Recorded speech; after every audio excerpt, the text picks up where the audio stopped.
Welcome to episode 290 of OTD, your daily dose of soccer history by 17 Laws Guy. It's August 17, 2005. Budapest, Hungary against Argentina. 63 minutes gone. Argentina lead 2-1. Jose Pekerman turns to his bench. Lisandro Lopez comes off. An 18-year-old from Rosario comes on. Lionel Messi. This is his senior international debut. And 47 seconds later, Hungary defender Vilmos Vančák grabs Messi's shirt as he tries to accelerate away. Messi swings an arm backwards, and referee Markus Merck reaches for red. Lionel Messi's first appearance for Argentina is over, 47 seconds. But somehow, this is all gonna turn out okay. But how did we get here? To understand Lionel Messi in Argentina, start with a number, 10. Today the Argentine number 10 carries almost mythical meaning. But strangely, that tradition really crystallized by accident. At the 1978 World Cup, Argentina still allocated shirt numbers alphabetically. Goalkeeper Ubaldo Filiol wore number 5. Mario Kempes happened to get number 10. And then he scored 6 goals, won the Golden Boot, and led Argentina to their first World Cup. 4 years later, Diego Maradona took the shirt. And from 1982 through 94, he transformed Argentina's 10 from a number into an inheritance. Around that lineage sits the great Argentine tradition of the enganche. Ricardo Bochini, Norberto Alonso, then Ariel Ortega, who wore 10 at the 98 and 2002 World Cups. Juan Román Riquelme wore it in 2006. Different players, different styles, but the same Argentine expectation. Give the ball to the 10 and ask him to invent something. And then came another little left-footer. Lionel Andrés Messi was born in Rosario on June 24, 1987. He joined Newell's Old Boys as a boy and immediately looked different. But there was a problem. Messi had a growth hormone deficiency. He was tiny. When he arrived for a trial at Barcelona aged 13, he stood about 4'6". Some at Barcelona questioned whether somebody so small requiring expensive hormone treatment represented a sensible gamble. Carles Rexach disagreed.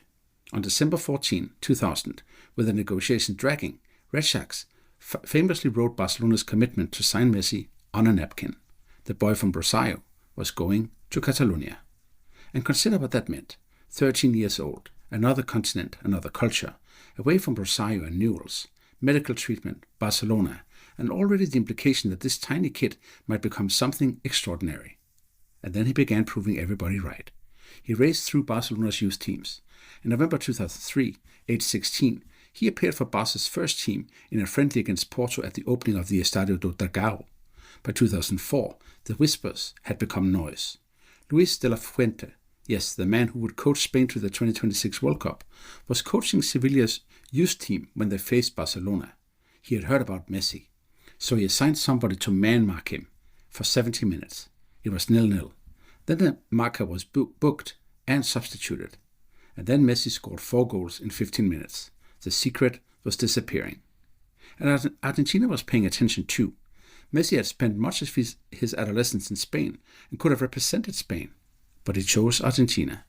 In 2004, he made his Argentina under-20 debut against Paraguay. He scored. Next match, Uruguay, 2 more. Then came 2005, the FIFA Under-20 World Cup in the Netherlands. And this is where Messi ceased being simply Barcelona's prodigy and became an Argentine phenomenon. 6 goals. Golden Boot, Golden Ball, and in the final against Nigeria, Messi scored both Argentine goals from the penalty spot. Argentina were world champions, and Messi was the tournament's best player and top scorer, and he was still only 18. Meanwhile, his Barcelona career was moving almost as quickly. On October 16, 2004, he got his official first-team debut against Espanyol. May 1, 2005, Ronaldinho lifts the beautiful pass over the Albacete defense. Messi lobs the goalkeeper. Goal. But it was disallowed. But then Ronaldinho does almost exactly the same thing again. Messi lobs the goalkeeper again, and this one counts. His first competitive Barcelona goal. So by August 2005, the pressure surrounding this teenager was becoming enormous.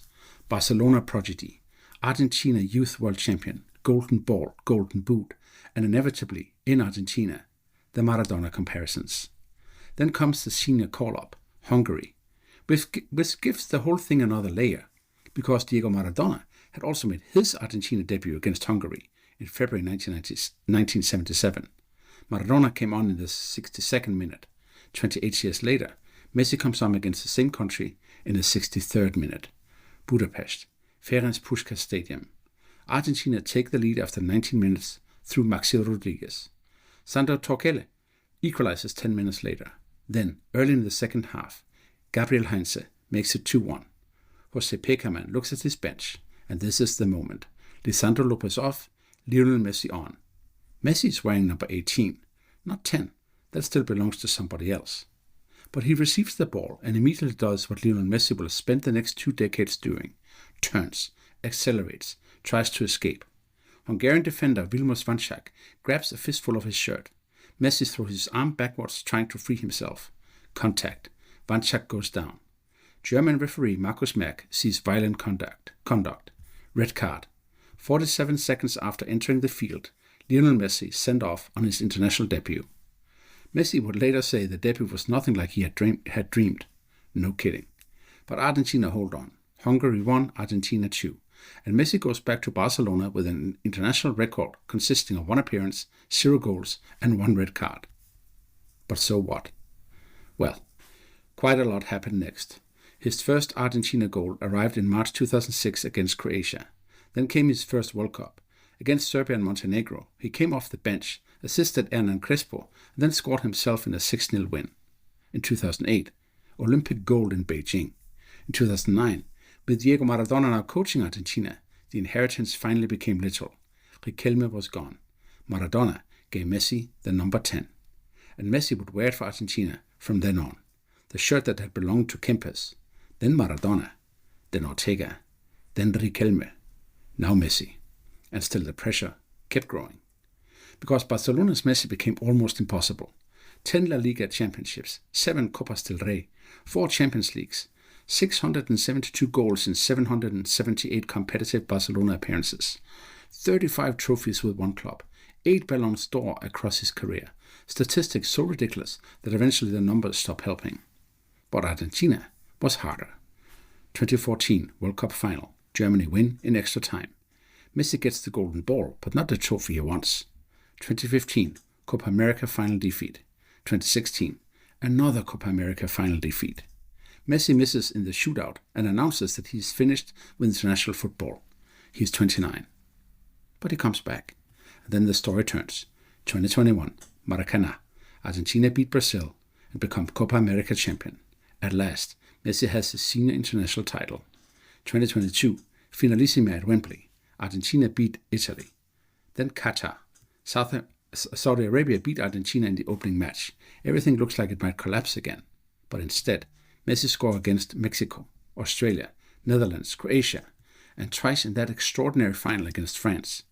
Argentina win the World Cup on penalties, and Lionel Messi lifts the trophy that had defined the comparison with Maradona for almost his entire adult life. And then he keeps going. Copa America again in 2024, and then, at 39 years old, 1 more World Cup in 2026. And somehow Messi produces another extraordinary tournament. 8 goals, 4 assists. Argentina reach another final. And although Spain beat them 1-0 after extra time, Messi leaves the tournament having rewritten the World Cup record book again. 34 World Cup appearances, more than anyone in history. 21 World Cup goals, more than anyone in history. 3 World Cup finals, 2014, 2022, and 2026. And an international career stretching from that 40-second disaster in Budapest to the very summit of the sport. Meanwhile, the club journey kept moving. Barcelona ends painfully in 2021 because the club cannot register the contract they had agreed. So, Paris Saint-Germain, 2 Ligue 1 titles, then Miami, Inter Miami, Leagues Cup in 2023, Supporters Shield in 24, and in 25, the MLS Cup. Messi assists twice in the 3-1 final victory over Vancouver and is named MLS Cup MVP. At an age when almost every other superstar is living on memory, Messi is still collecting trophies. How do you summarize Lionel Messi? Maybe you don't. Pelé, Maradona, Beckenbauer, Messi. There is a shelf in football history where the argument stops being about whether somebody was great and becomes about how anyone can possibly compare greatness across eras. Messi belongs there. And one of the most remarkable things is not simply the talent.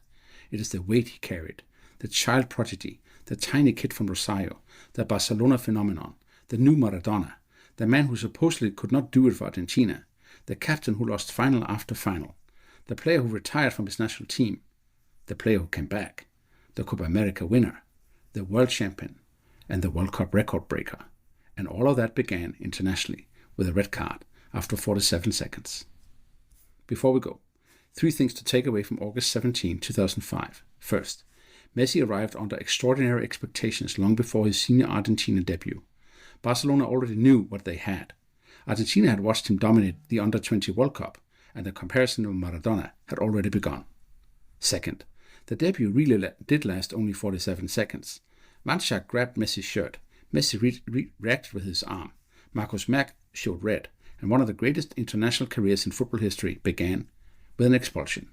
And third, Argentina's number 10 is an inheritance. Kempes, Maradona, Ortega, Riquelme, Messi. Eventually somebody else will wear it. On this day in 2005, Lionel Messi came on against Hungary to make his Argentina debut. 47 seconds later, he was sent off.